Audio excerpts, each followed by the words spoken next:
Good evening, everybody. This is unusual for Thor, where I present. While I do present in London from time to time, this is the first time I've presented where the full board of Thor are also in the room. Do I need to introduce Paul Johnson to you guys, or do you think you know him pretty well anyway? I don't know him. Pardon? I don't know him.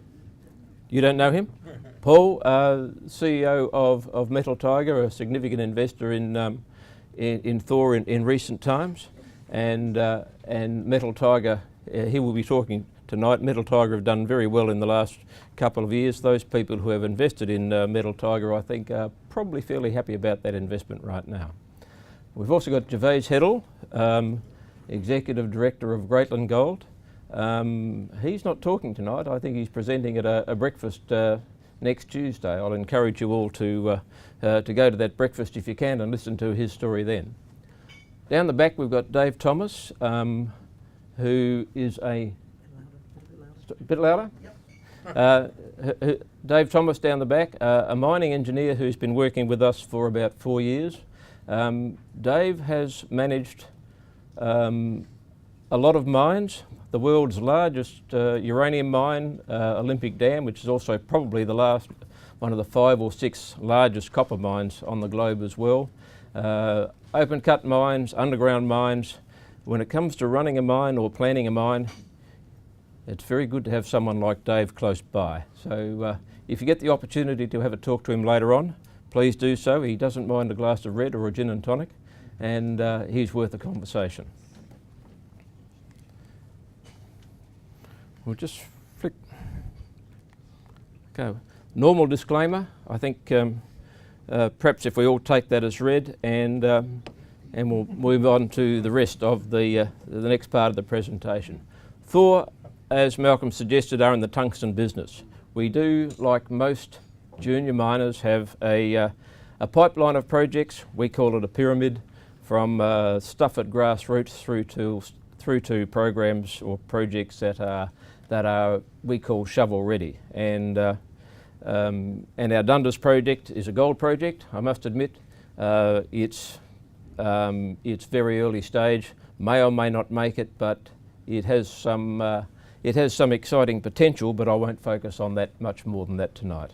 The one at Pilot Mountain we think is a beauty, but it is some years off being ready to go. Molyhil is perhaps our main focus right now, and we believe that is ready for finance and ready for the shovel. So that's what we're going to spend the first part of this presentation on. It's in the Northern Territory, Australia, or about the middle of Australia. By road it's about 4.5 hours, or 4 to 4.5 hours from Alice Springs, partly on bitumen road, partly on dirt. It's scheelite, which contains tungsten, and there are 2 roughly parallel magnetite skarns hosting scheelite and molybdenite in this deposit. It was mined briefly during the mid-70s and early 80s, closed down when in the early 80s when China flooded the world market with tungsten, and a whole bunch of tungsten mines closed down. Thor picked this project up about 12 years ago. It then was at best an advanced exploration project, and in the dozen odd years since then we have done a whole bunch of drilling, turned it into a resource, turned the resource into reserve, done a whole bunch of metallurgical test work, demonstrated we can produce a saleable concentrate of scheelite and a saleable molybdenite concentrate. Got approval from the environmental protection people to do what we need to do. Got approval from the traditional owners, the Aboriginal folk, who have some jurisdiction over that area, to do what we need to do. There's not much more we need to do at Molyhil for that to be ready to go. We completed a feasibility study in 2015, about 18 months ago, and I'll dwell on that in a bit more detail shortly, but it said this is worth doing. There's a fairly early payback on the capex, which is relatively modest. Down the bottom of this we'll see the,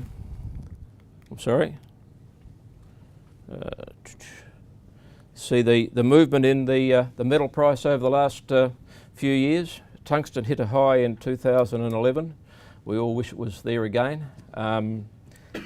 And probably hit its low point in January of this year. Since then it's moved up a little bit, and there are folk who opine on these things who suggest that it is going to continue to go up over the next couple of years, and we all hope they're right.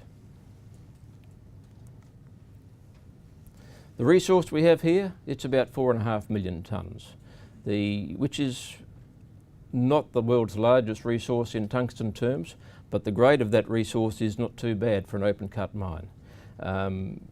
Almost 0.3%. If we add the moly into it, it becomes around 0.4%.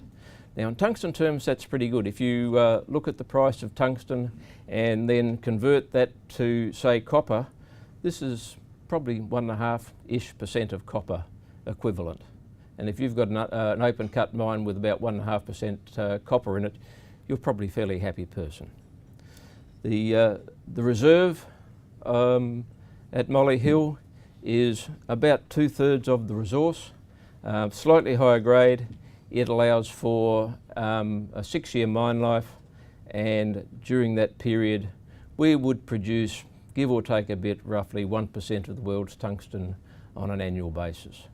Not enough to upset the market, but enough, we think, to be a tidy little earner for our company.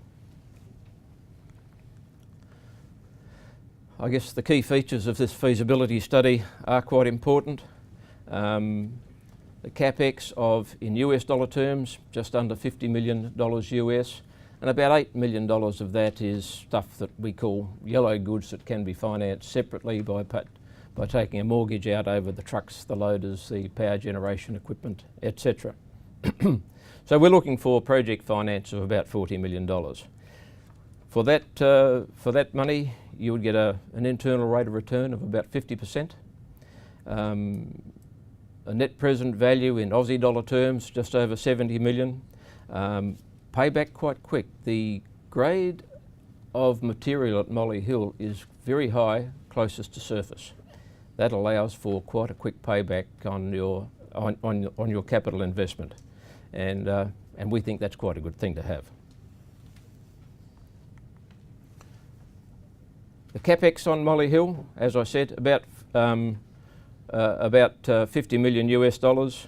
Our friends at Northland have produced a little graph here that shows where Molyhil sits in terms of capex per unit of production compared with some of the other hopefuls around the globe. And I guess it's fair to say that some of those on the far left-hand side are going to struggle for a long time. I hope none of those are present, but equally I think what we have at Molyhil is, or where this features for us, is about where you'd like to be. We have, since we produced the feasibility, identified some savings that might improve that number by maybe 5%, which is not a bad thing to do, but we've not reissued the feasibility study on the strength of a 5% savings in capex. In the operating cost of Molyhil, again our friends at Northland have produced a graph, and again it's around where you'd like to be on the curve. And again we have identified some further savings since we did this feasibility study, largely around the cost of bringing power to the project. We're not on the grid, we're a long way away from the nearest sizable town, and so we have to generate our power using diesel. Now the oil price has helped the price of diesel come down, and that has made some difference to our costs. Equally, we have been doing some work and got some fairly credible numbers now out of some folk who are who are proposing to put in a solar diesel hybrid system, and about 2/3 of our daytime power requirement will at Molyhil now come from solar. We're not putting solar in for 24 hours worth of operation. It's that's a different story, and battery technology is not that is not there yet for that purpose. But for daytime operations, which is where the bulk of our power is required, because some parts of our activities are daytime only, we're getting a kick along with some very low cost solar power. That's a good thing to do.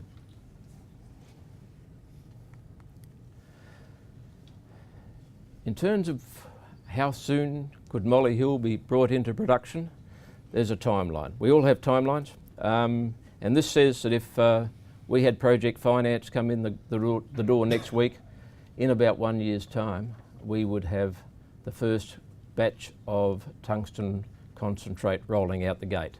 Now, at 12 months, it might be 15 months, but it's not 2 years, folks. This is a relatively quick timeline to bring it into production. What I can't do is guarantee when that project finance will be arranged. We're in conversation with a number of outfits. Some of those discussions are more promising than others. We'll keep you up to date as and when there are when there's positive news about project finance, but I can't guarantee the timing of that, and should not.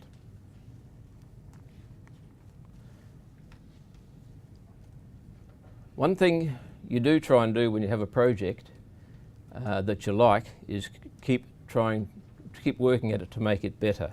And in August of this year, we started some quite shallow drilling of some magnetic anomalies that have a geophysical signature very much like that of Molyhil.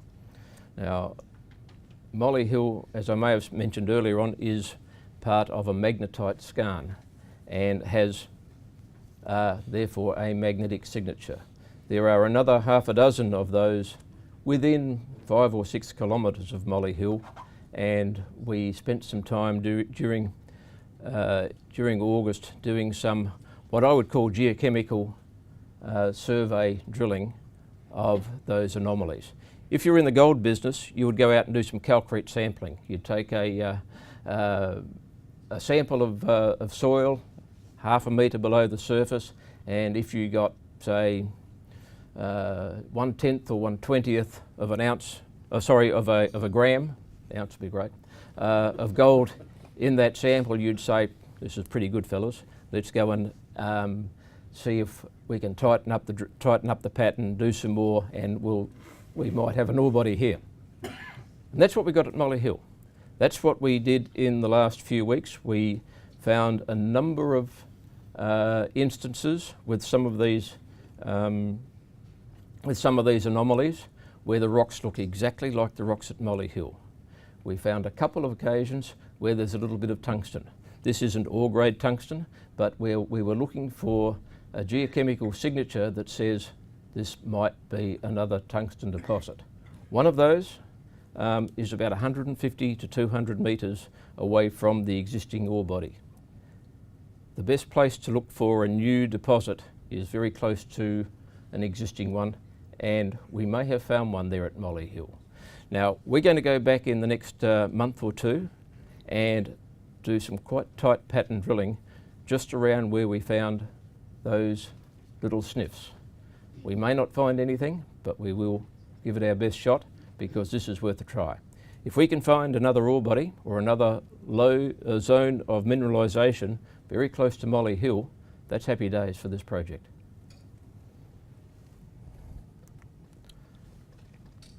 Moving on across the Pacific into Nevada in the USA. Thor picked up this project in 2014, and it is, in our view, a beauty. It has a resource of about 6.8 million tonnes, again at reasonable grade. No moly with it this time, but a little bit of silver and a little bit of copper. It is quite close to infrastructure, and so we're at Molyhil. We've got to generate our own power. We've got to fly the workforce in and out. This is not the case at Pilot Mountain. The sealed road is 45 minutes away. There's mains power about 7 or 8 mile away. Plenty of water. This will be very cheap by comparison to run. We have a fair bit of work to do at Pilot Mountain though before we can make a development decision. We have a resource estimate, as I said, of about 6.8 million tonnes at reasonable grade. Our exploration manager, Richard Brady, has come up with an exploration target on top of that resource estimate of somewhere between 11 and 20 odd million tonnes at about those grades. Now, some of that in Tier 1, I have to say, is a little bit on the arm waving side.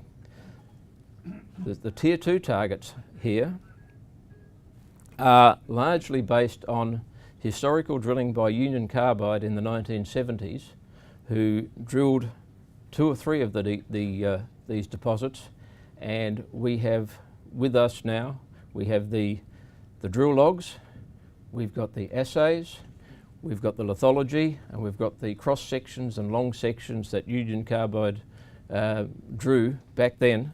They stopped work in the early 80s when, once again, the Chinese flooded the world tungsten market, and they didn't stop because they ran out of targets. They stopped because the tungsten market closed down, and their operating project in Bishop in California was forced to close down.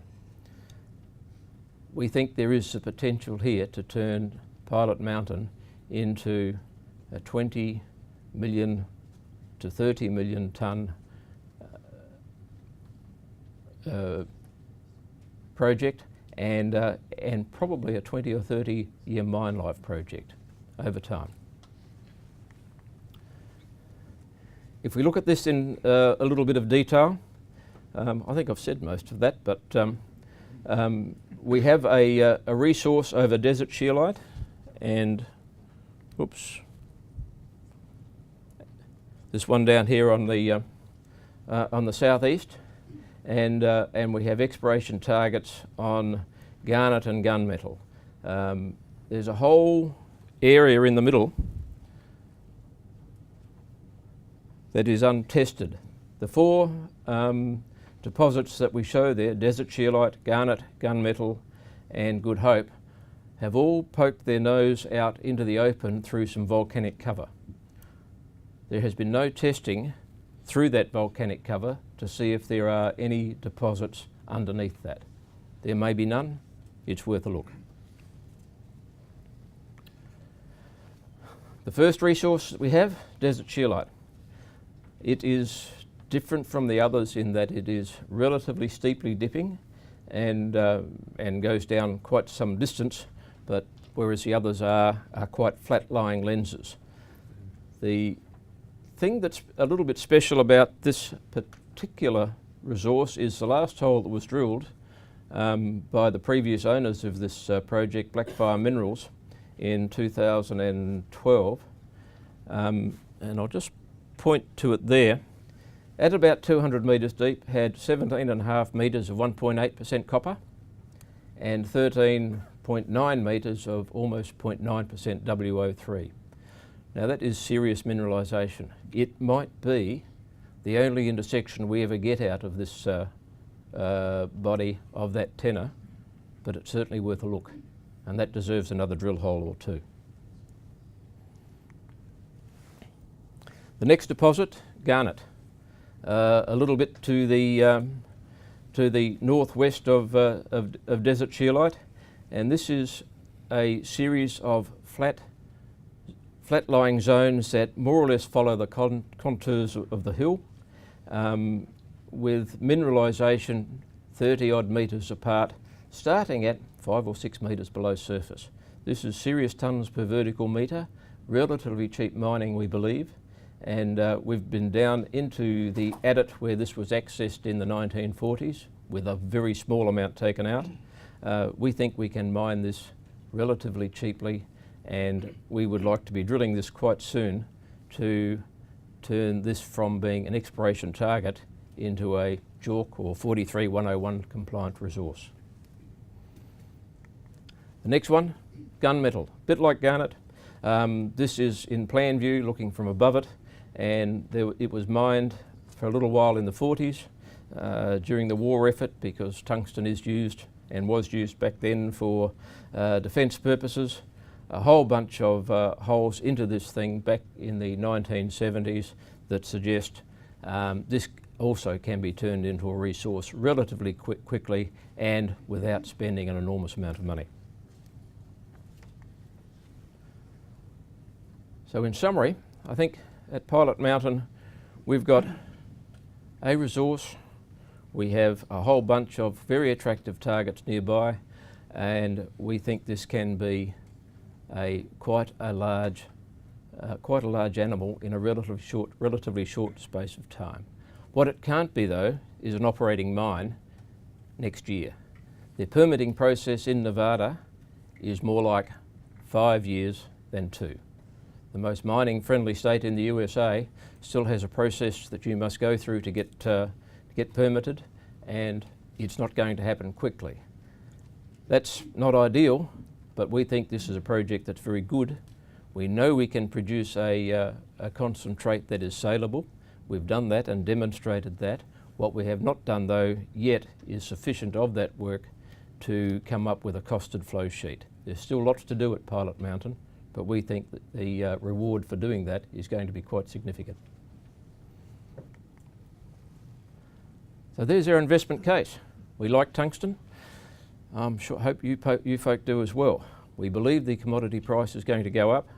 Our assets are in pretty good destination where there is relatively low country risk.